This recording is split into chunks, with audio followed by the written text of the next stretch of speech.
Hello everyone, welcome back to the channel. So today I'm going to talk to you about created in the image of God. Have you ever wondered what it truly means to be created in the image of God? You see, most people don't realize it, but this one truth can reshape your identity, your purpose, and the way you see every person you meet. We often forget and sometimes don't know who we truly are and how deeply we are designed and created with purpose. So, before the noise of life, before the labels, before the struggle, there was a creator who crafted us with intention, beauty, and meaning. So, in this episode, I want to gently walk with you back to that truth. The truth is found in Genesis. And that reminds us that we carry the very imprint of God Himself. If we ever question your worth, your identity, or your place in this world, this message is for you.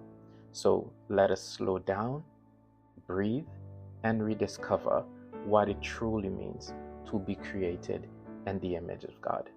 So let's dive in. In the book of Genesis, we come across a specific verse that tells us of such creation. Genesis 1 verse 27 says, "So God created man in His image, and in the image of God, He created him, male and female. He created them." So the key word here is man. You see, God created man in His image. And in the Hebrew language, the word man has several meanings dependent on the context that it's being spoken about. One of them being Adam, which means human, man, or mankind. The other one, not being gender specific, refers to humanity as a whole. And the next one relates to the earth, which symbolizes humans as earth form creatures. So I'm going to give you an example of how each one is being used in the Bible and how we can relate to it in our daily lives. And Genesis 1 verse 27 says, "So God created mankind in His own image, and in the image of God He created them, male and female He created them." Here we can see that man is referring to humanity, both male and female, black, white, we all belong to a single entity, which is man. Further down in Genesis 2 verse 7, however, we see the term man is being referred to as a specific being, and it reads, "The Lord God formed the man from the dust of the ground and breathed into his nostril the breath of life, and that man become a living being." Here we can see that it is referring to a single man and its ties to the ground. And based on these two verses, out of many, that we can conclude that God didn't create a single man in His image, but rather He created a single male and female. He created, but through, based on these two verses, out of many, that we can conclude that God didn't create a single man in His image, but rather through a single man and female, male and female rather, He created the entire human race, both male and female, black, white, all were created in His image. You see, here is where things get really interesting. So to understand what it truly means to be created in the image of God, I'm going to give you a short illustration using this iPhone I have in my hand. Sometimes that's something we use in our everyday life. So the first point I want to highlight is that all design reflects their creator. You see, When Apple was designing this iPhone, Apple paid great attention to the form, function, aesthetic of this iPhone. Every curve, every color, every capability reflects Steve Jobs' vision for simplicity, elegance, and intuition.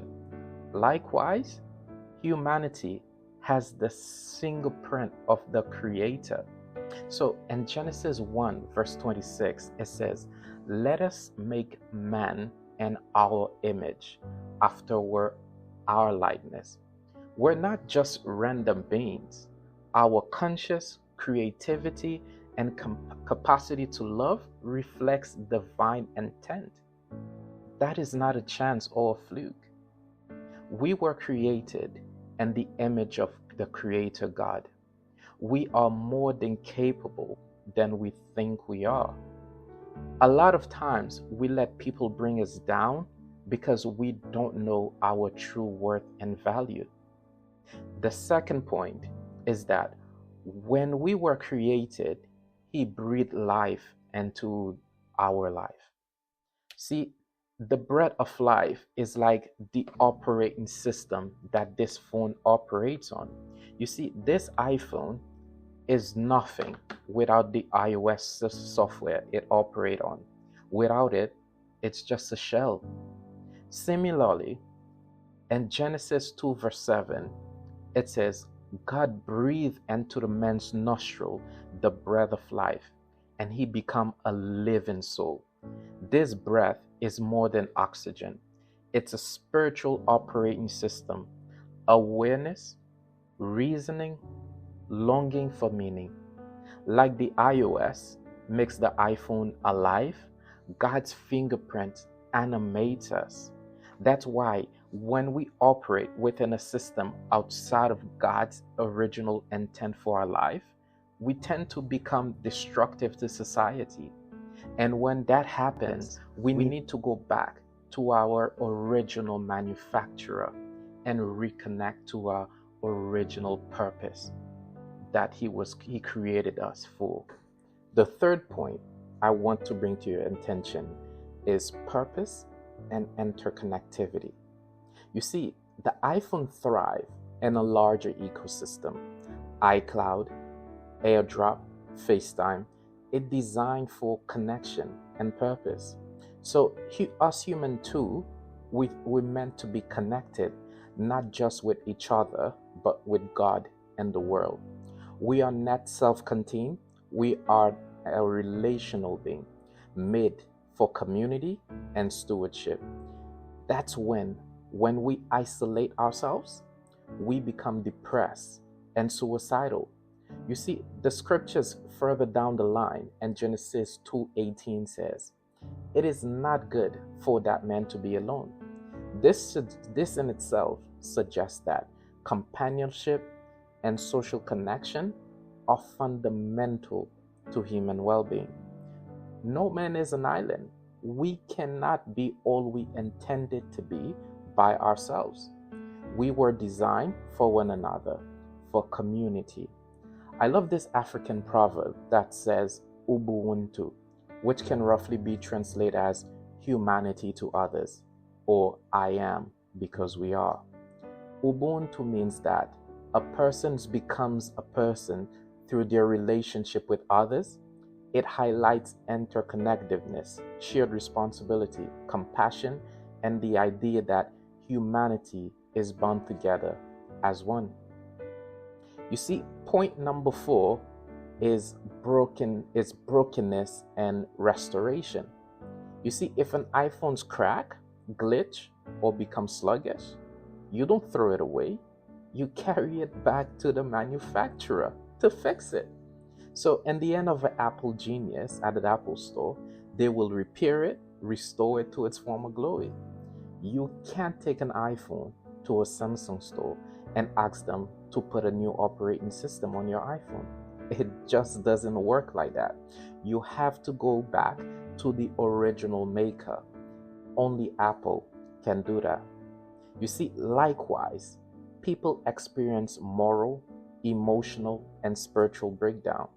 but the image of God that we're created in is never fully erased. It can be renewed and it can be restored. You see, 2 Corinthians 2, verse 4 to 16 says, though outwardly we are wasting away, inwardly we are being renewed day by day. You see, as a believer of the gospel, this restoration comes through Christ, the new image. I'm not making this up. So if you read 2 Corinthians 5:15, 5:17, it says, therefore, if anyone is in Christ, he is a new creation. The old has passed away. Behold, he has been made new. You see, when troubles come, don't run to the universe for restoration. Go back to your original manufacturer. He will restore you. You see, 1 Peter 5 verse 10 says, and the God of all grace, who called you to his eternal glory in Christ, after you suffer a little while, will himself restore you, make you strong, firm, and steadfast. See, the fifth point I would like to highlight to us is the ability to free will. You see, Apple give user control. They can explore, create, personalize their phone how they want to. But with great freedom comes risk, misuse, malware, and overload. You see, God too grant us human free will. We can choose to love, we can choose to create, obey, or go on our own way. It's entirely up to us. You see, that freedom is essential to our dignity. But this is also why brokenness, pain, and suffering, it's real. You see, I love how 1 Corinthians 10 verse 23 says, it just put it simple for us. It says, I have the right to do anything, you say, but not everything is beneficial. I have the right to do anything, but not everything is constructive. That's why before we do anything, we have to ask ourselves, is it beneficial? Is it constructive? So the final point I would like to raise is the logo and identity of the phone. Every iPhone bears the glowing Apple logo, a mark of identity and origin. You too bears the invisible mark, which is the spirit being that lives in you. It means you have inherent worth, no matter what your status, performance, past, race, or origin. You bear the image of God in you. You are fearfully and wonderfully made. So to summarize it all for you, just as an iPhone reflects the image of Apple, beautiful, purposeful, interconnected, you reflect the very same mind and the heart of God. Even when you feel broken, outdated, lost, your maker, your design, you can be restored, upgraded, and reconnected, all through Jesus Christ. You see, the iPhone carries a lot of potential because of its design. You yourself carry eternal worth because of whose image you were created in. I hope this little message has been useful to you. So please share it with your friends and your world and let them know whose image they were created in. Thank you. See you next time.